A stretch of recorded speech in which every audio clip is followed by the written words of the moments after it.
"Madame," replied Athos, "I have only to ask your Majesty's prayers." "And I," said Aramis, "I am alone in the world, and have only your Majesty to serve." The queen held out her hand, which they kissed, and she said in a low tone to De Winter, "If you need money, my lord, separate the jewels I have given you, detach the diamonds and sell them to some Jew. You will receive for them 50 or 60,000 francs. Spend them if necessary. But let these gentlemen be treated as they deserve, that is to say, like kings." The queen had two letters ready, one written by herself, the other by her daughter, the Princess Henrietta. Both were addressed to King Charles. She gave the first to Athos and the other to Aramis, so that should they be separated by chance they might make themselves known to the king, after which they withdrew. At the foot of the staircase De Winter stopped, not to arouse suspicions. "Gentlemen," said he, "go your way and I will go mine, and this evening at 9 o'clock we will assemble again at the Gate St. Denis. We will travel on horseback as far as our horses can go, and afterward we can take the post. Once more, let me thank you, my good friends, both in my own name and the queen's." The three gentlemen then shook hands, Lord de Winter taking the Rue St. Honor, and Athos and Aramis remaining together. "Well," said Aramis, when they were alone, "what do you think of this business?" "My dear count, bad," replied Athos, "very bad; but you received it with enthusiasm, as I shall ever receive the defence of a great principle. My dear D'Herblay, monarchs are only strong by the assistance of the aristocracy, but aristocracy cannot survive without the countenance of monarchs. Let us, then, support monarchy, in order to support ourselves." "We shall be murdered there," said Aramis. "I hate the English, they are coarse.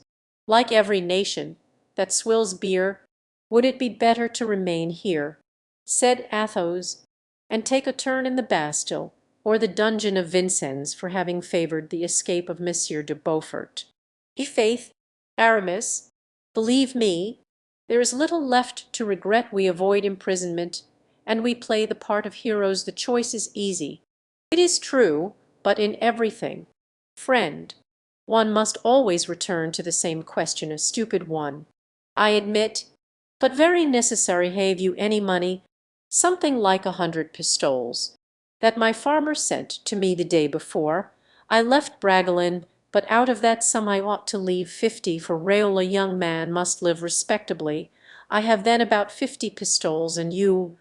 As for me, I am quite sure that after turning out all my pockets and emptying my drawers, I shall not find 10 louis at home. Fortunately, Lord de Winter is rich. Lord de Winter is ruined for the moment.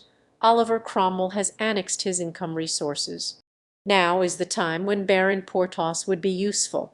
Now it is that I regret D'Artagnan. Let us entice them away.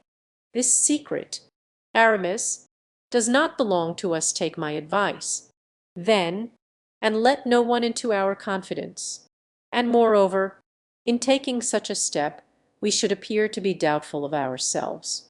Let us regret their absence to ourselves for our own sakes, but not speak of it. You are right, but what are you going to do until this evening? I have two things to postpone. "And what are they?" "First, a thrust with the coadjutor, whom I met last night at Madame de Rambouillet's, and whom I found particular in his remarks respecting me.